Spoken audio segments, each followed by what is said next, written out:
Boleh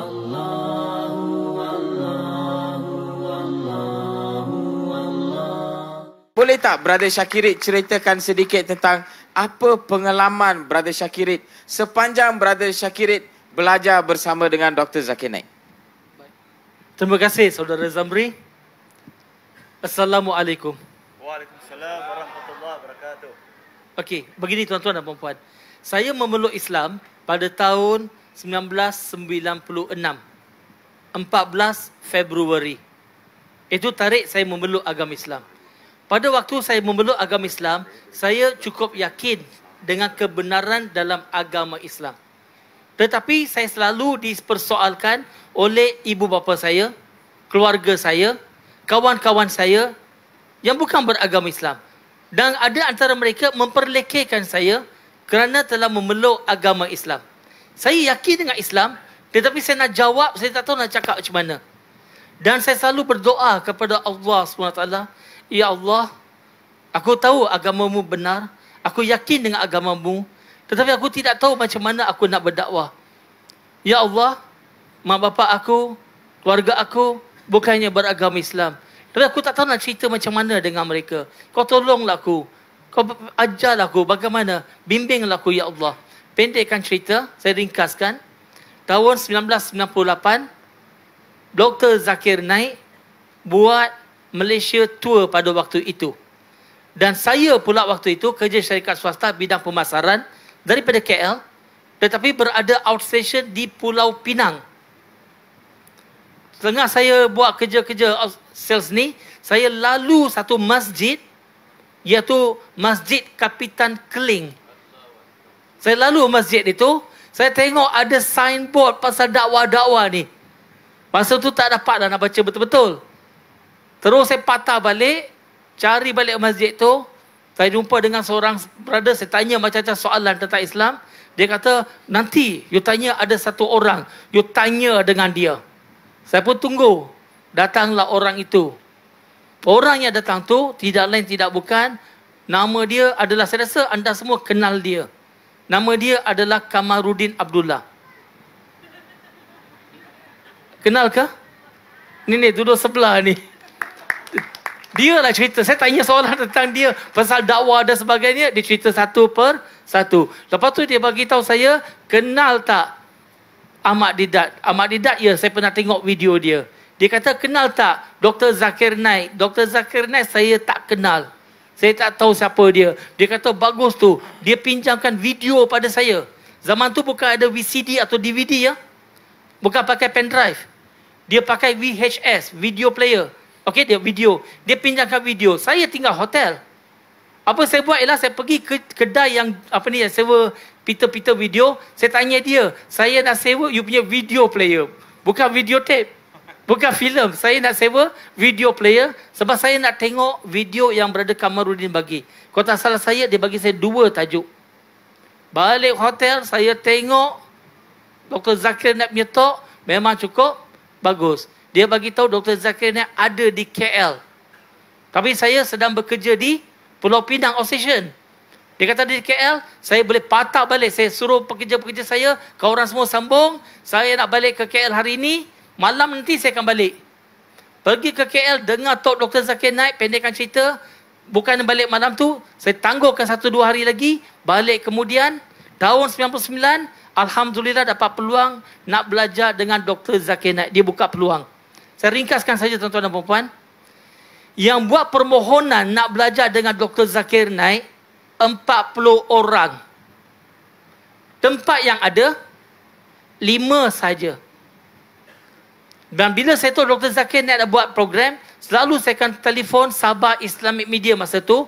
Setiap minggu saya akan telefon, bila Dr. Zakir Naik nak buat. Bila Dr. Zakir Naik nak buat. Dia kata, belum lagi, belum lagi. Sampai call aja dengan suara aja, dia kata, belum lagi. Belum tanya apa-apa, belum lagi. Sebab dia tahu dah, nak tanya pasal program Dr. Zakir Naik, saya ada dekat Sabah, baru sampai beberapa hari. Dia kata, hari Isnin ni interview. Saya kata, saya baru sampai Sabah, boleh tunggu tak sebulan? Dia kata, tak boleh. You nak pergi, datang hari Isnin. Ambil balik flight hari Sabtu, waiting list, dapat, pergi interview hari Isnin. Tuan-tuan dan puan-puan, Masa interview saya tengok yang lain semua lebih pandai daripada saya. 40 orang buat permohonan. Saya baru masuk Islam. Baca Quran pun merangkak. Dalam hati saya cukup yakin.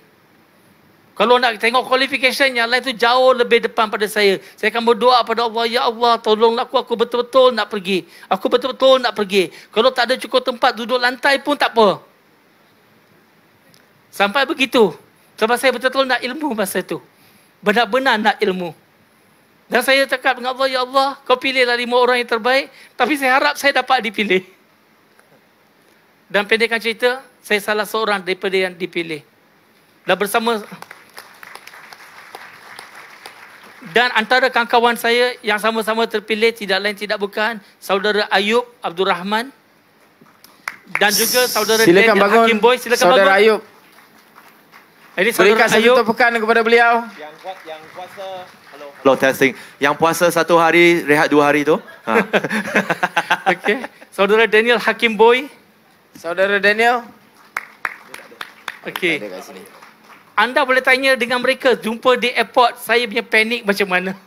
Okey, pendekkan tuan-tuan puan-puan. 20 peserta, 14 negara. Dan saya pada waktu itu, daripada mula, saya adalah top 2. Saya sedang bersaing dengan seorang lagi. Okey, kami berdua bersaing. Top 2 daripada bawah.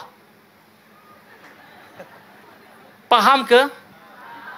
Quran pun tak pandai baca, Islam pun tak tahu, agama apa pun tak tahu, cuma ada semangat saja. Lepas tu Dr. Zakir Naik bagi homework satu-satu. Yang datang saya tengok kadi pun ada, yang datang hafal ni pun ada, mufti pun ada. Saya pun jumpa, lepas 3-4 hari saya jumpa Dr. Zakir Naik, saya kata, saya ni boleh buat ke? Saya ni apa pun tak tahu. Tengok ni mufti, tengok ni kadi, semua terror-terror. Dr. Zakir Naik tahu tak dia cakap apa? Dia tanya saya satu soalan. If Allah help you, you can do it or not? Dia tanya kalau Allah bantu anda, anda boleh buat ke tak boleh? Boleh ke tak boleh? Mestilah jawapan dia boleh. Kalau Allah bantu, confirm lah boleh. Lepas tu dia kata, bila seseorang tu berjuang di jalan Allah, Allah akan buka jalan baginya. When you strive in the way of Allah, Allah will open up the path for you. So what you can do, what you need to do, you strive in the way of Allah. Kemudian dia tanya soalan, are you willing to do whatever I tell you? Saya kata yes. Apa pun you suruh saya buat homework, you suruh saya kerja macam mana pun, saya sanggup. Dia kata you just do it, you can do it. Dan insyaAllah pendekkan cerita, sedikit demi sedikit status naik 1 per 1. Tetapi training dengan dia bukan senang. Tanyalah Haji Ayub Abdul Rahman, tanya dia. Dia punya training bagi cara ringkas. Pagi kita dah start training. Biasanya sampai tengah malam, 11 malam, 12 malam. Betul Brother Ayub? Ada waktu kita dah habis training, nak pergi makan malam, 12 tengah malam, 1 pagi kadang-kadang. Ada waktu restoran semua dah tutup. Kena cari tempat yang jauh sikit, ada yang buka. Lepas tu balik ke hotel, hotel biasa je. Bukan tidur. Balik hotel, buat preparation, homework untuk esok hari. Tanya Brother Kamarudin, tanya Brother Zamri, tanya Brother Fidaus. Okay, homework. You kena prepare homework.